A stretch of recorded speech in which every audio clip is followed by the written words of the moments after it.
మాజీ మంత్రి అప్పల్ రాజుని తన నివాసం వద్ద పోలీసులు అదుపులోకి తీసుకున్నారు. ఈ విషయం తెలిసి ఇంటి వద్దకి భారీగా అభిమానులు పార్టీ కార్యకర్తలు చేరుకున్నారు. అప్పల్ రాజుని తీసుకువెళుతున్న టైంలో కార్యకర్తలు అడ్డుకున్నారు. పోలీసులకి వాళ్ళకి మధ్య వాగ్వాదం జరిగింది. అక్రమ అరెస్టులను ఖండించాలి అంటూ వారంతా నినాదాలు చేశారు. కుటుంబ సభ్యులు కన్నీరు పెట్టుకున్నారు. ఆ దృశ్యాలే మీరు చూస్తున్నారు. ప్రస్తుతం సీదిరి అప్పల్ రాజు ఇంటి వద్ద ఎలాంటి సిచ్యువేషన్ ఉంది, కుటుంబ సభ్యులు ఏం చెప్తున్నారు వివరించడానికి మా ప్రతినిధి ఈశ్వర్ సిద్ధంగా ఉన్నారు. ఈశ్వర్, ఏంటి సిచ్యువేషన్, ఎలా ఉంది? ప్రస్తుతం సీదిరి అప్పల్ రాజుని పోలీసులు అదుపులోకి తీసుకుంటున్న పరిస్థితి కనిపిస్తోంది. దీంతో ఖచ్చితంగా రాజకీయంగా వైసీపీలో గత ప్రభుత్వంలో మాజీ మంత్రి కాబట్టి ఖచ్చితంగా పొలిటికల్ రెసిస్టెన్స్ అక్కడ ఉండే అవకాశం ఉంటుంది. రాజకీయంగా ఆయన వర్గానికి సంబంధించిన నేతలు అక్కడికి వచ్చి పోలీసుల చర్యని అడ్డుకునే అవకాశం ఉంటుంది. అయితే పోలీసులు అయితే చెప్తున్న మాట ఒకటే, పోలీసులు కానీ ప్రభుత్వం కానీ చెప్తోంది ఒకటే, ఇందులో ప్రమాదం జరిగితే దాన్ని తప్పుదోవ పట్టించే ప్రయత్నం చేశారు, కేసుని సాక్ష్యాలు తారుమారు చేసే ప్రయత్నం చేశారు, అలాగే పోలీసుల విధులలో వాళ్ళ విధులని డైవర్ట్ చేసే ప్రయత్నం చేశారు. ఇందులో కుట్రకోణం కూడా దాగి ఉంది. సో దీని పట్ల ఎట్టి పరిస్థితుల్లో ఇది నేరం, దీనికి సంబంధించి ఈయన నేరానికి పాల్పడ్డారు అని చెప్పడానికి మా దగ్గర ఆధారాలు ఉన్నాయని ప్రభుత్వం చెప్తోంది.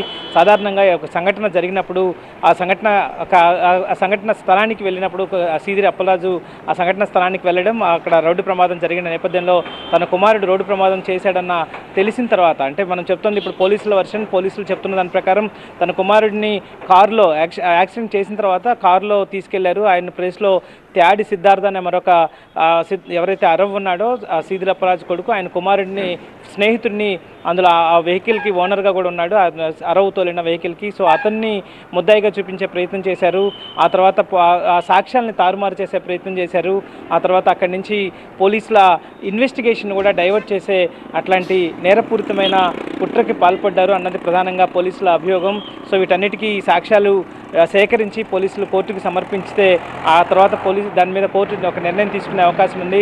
సో రాజకీయంగా కూడా ఇది చాలా కీలకమైన, చాలా ఆసక్తికరమైన అంశంగా చూడాల్సిన నేపథ్యం. ఎందుకంటే ఇప్పటికే దానికి సంబంధించి వైఎస్ఆర్ కాంగ్రెస్ పార్టీ అధినేత జగన్మోహన్ రెడ్డి కూడా గతంలో విశాఖ పర్యటనకు వెళ్ళిన సందర్భంలో చాలా కీలకమైన వ్యాఖ్యలను చేశారు. గతంలో ఆయన చాలా ఇది కేవలం ఒక ప్రమాదాన్ని హత్య కేసుగా నమోదు చేయించే ప్రయత్నం చేస్తున్నారు, హత్యగా చూపించే ఒక ప్రయత్నం చేస్తున్నారంటూ అప్పట్లో జగన్ చాలా సీరియస్ వ్యాఖ్యలు కూడా చేయడం జరిగింది. సో ఈ నేపథ్యంలో మళ్ళీ ఇప్పుడు సీదిరి అప్పలరాజుని అదుపులోకి తీసుకుంటున్నారు కాబట్టి రాజకీయంగా కూడా మరొకసారి ఇది ఇష్యూ రైజ్ అయ్యే అవకాశం ఉంది. అయితే మొదటి నుంచి పోలీసులు కానీ అధికార పార్టీ కానీ చెప్తోంది ఒకటే, ఇందులో ప్రభుత్వం కావాలని చేయట్లేదు, తన కుమారుడు తప్పు చేసినప్పుడు దాన్ని నేరుగా తప్పును అంగీకరించి పోలీస్ స్టేషన్లో లొంగిపోయి ఉంటే, తన కుమారుడిని పోలీస్ స్టేషన్లో లొంగిపోయేలా చేసి ఉంటే నేరం ఇంత తీవ్రమయ్యేది కాదు. కానీ దాన్ని పక్కదోవ పట్టించడం, దాన్ని సాక్ష్యాలను తారుమారు చేసే ప్రయత్నం చేయడం, ఇట్లాంటివన్నీ జరిగాయి. ఆ తర్వాత సీసీ ఫుటేజ్ని చూసి నిర్ధారించుకోవాల్సి వచ్చింది. సీసీ ఫుటేజ్లో జరిగిన సంఘటనలో దానయ్య ఎవరైతే మృతి చెందారో ఆ టైంలో యాక్సిడెంట్ చేసింది సీదిరి అప్పలరాజు కుమారుడే అని చెప్పడం జరిగింది. అరవ్ పేరుతో ఆ వెహికల్ ఆ సమయంలో అరవ్ డ్రైవ్ చేస్తున్నారంటగా పోలీసులు గుర్తించడం జరిగింది. వాటికి సాక్ష్యాధారాలను సేకరించడం జరిగింది. సో ఈ నేపథ్యంలో తండ్రి పాత్రని కూడా ఎస్టాబ్లిష్ చేసే ప్రయత్నం జరిగింది కాబట్టి ఖచ్చితంగా ఆయన నేరం చేశారని ప్రభుత్వం భావిస్తోంది, పోలీసులు భావిస్తున్నారు. ఆ మేరకి ఆయన్ని రిమాండ్కి పెట్టే అవకాశం ఉంది. అక్కడ దానికి సంబంధించి కోర్టులు వీటి మీద నిర్ణయం తీసుకునే అవకాశం ఉంది. సో కోర్టుకి అవసరమైన సాక్ష్యాన్ని సేకరించడానికి చెప్పిన ఈ ఆరోపణలన్నిటికీ సంబంధించి కేసు ఫైల్ అయింది. సో అసలు ఆ కేసులో ఏ సెక్షన్స్ మెన్షన్ చేశారు, ఏ కేసులు ఆయన మీద ఇప్పుడు నమోదయ్యి ఉన్నాయి, ఇప్పుడు ఆయన్ని విచారిస్తారు, అనంతరం కోర్టులో హాజరుపరిచే అవకాశం కూడా ఉందా? ఎగ్జాక్ట్లీ, ఆయన ప్రస్తుతం ఆయన పైన ఉన్న ఆరోపణలు కావచ్చు, ఆయన ఎదుర్కొంటున్న అభియోగాలు ఏంటంటే నేరం చేసిన వ్యక్తిని తప్పించే ప్రయత్నం చేయడం, ఆ తర్వాత సాక్ష్యాలను తారుమారు చేయడం, దర్యాప్తును ప్రభావితం చేసే విధంగా అక్కడ పరిస్థితుల్ని మార్చే ప్రయత్నం చేయడం. ఇవి మూడు ఖచ్చితంగా ఎవరైతే నేరం చేశారో నేరం చేసిన వ్యక్తుల్ని దాచిపెట్టే ప్రయత్నం కూడా చేశారు కాబట్టి ఇది కూడా నేరం కిందకే వస్తుంది. ఈ మేరకే ఈ సెక్షన్ల కిందే ప్రస్తుతం కేసులు నమోదు చేశారు. వీటిని దానికి సంబంధించిన సాక్ష్యాలని, ప్రాథమిక సాక్ష్యాలని, ప్రైమా ఫేసిని ఎస్టాబ్లిష్ చేశారు. సో వీటిని తీసుకుని వెళ్ళి కోర్టుకి సమర్పించబోతున్నారు.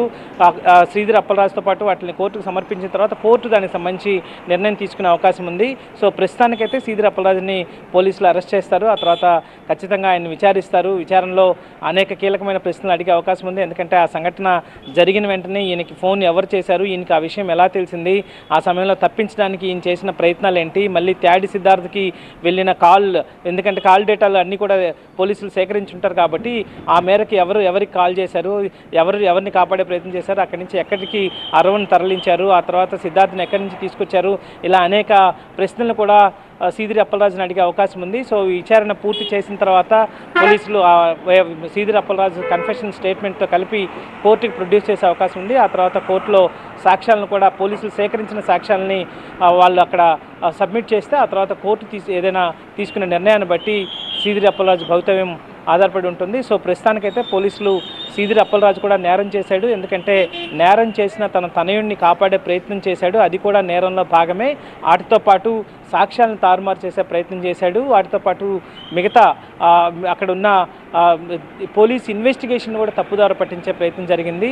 సో ఇట్లాంటి అనేక ఘటనల్ని తన కుమారుడి స్థానంలో వేరొక అతన్ని ముద్దాయిగా చూపించే ప్రయత్నం చేయడం కూడా నేరమే అని పోలీసు బిఎన్ఎస్ తాజాగా చెప్తోంది. కాబట్టి ఈ అన్ని సెక్షన్ల కింద ఖచ్చితంగా పోలీసులు కోర్టుకి ఆ సెక్షన్లు నమోదు చేసి కోర్టుకి సబ్మిట్ చేసే అవకాశం ఉంది. వాటి మీద కోర్టు కూడా ఖచ్చితంగా ఎలాంటి నిర్ణయం తీసుకుంటుందో మనం వేచి చూడాల్సిన నేపథ్యం.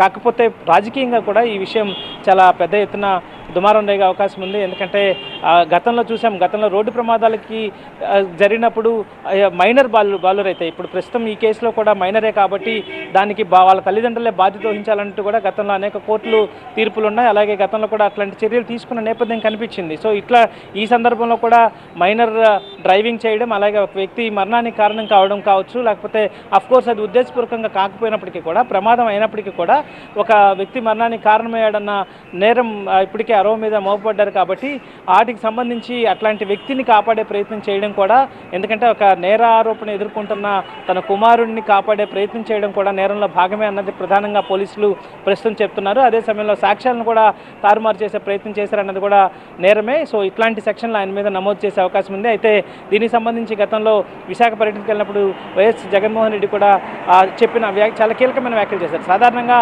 ఒక ప్రమాదం జరిగినప్పుడు అది ప్రమాదంగానే కేసు రిజిస్టర్ చేయాల్సిన అవసరం ఉంటుంది. కానీ ప్రమాదం కాకుండా కల్పిబుల్ హోమిసైడ్ అంటే ఎదుటి వాళ్ళని ఉద్దేశపూర్వకంగా హత్య చేసే ఉద్దేశంతోనే ప్రమాదం చేశారన్నట్టుగా కేసును రిజిస్టర్ చేశారు. ఇక్కడే ఆయన విభేదించారు.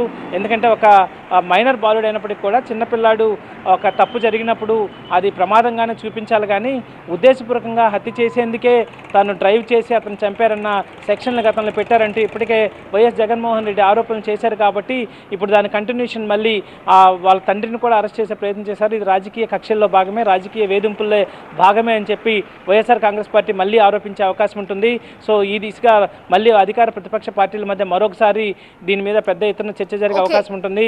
అయితే వీటన్నిటికీ భిన్నంగా మాత్రం పోలీసులు మాత్రం శ్రీధర్ అప్పలరాజుని అరెస్ట్ చేసి కోర్టుకు ప్రొడ్యూస్ చేస్తారు. వాళ్ళ దగ్గర ఉన్న సాక్ష్యాలని కోర్టుకి సబ్మిట్ చేస్తారు. ఆ తర్వాత కోర్టు తీసుకునే నిర్ణయాన్ని బట్టి శ్రీధర్ అప్పలరాజు భవిష్యత్తు ఆధారపడిందని మాత్రం ప్రస్తుతానికి మనం చెప్పవచ్చు. Right Ishwar, thank you for joining. So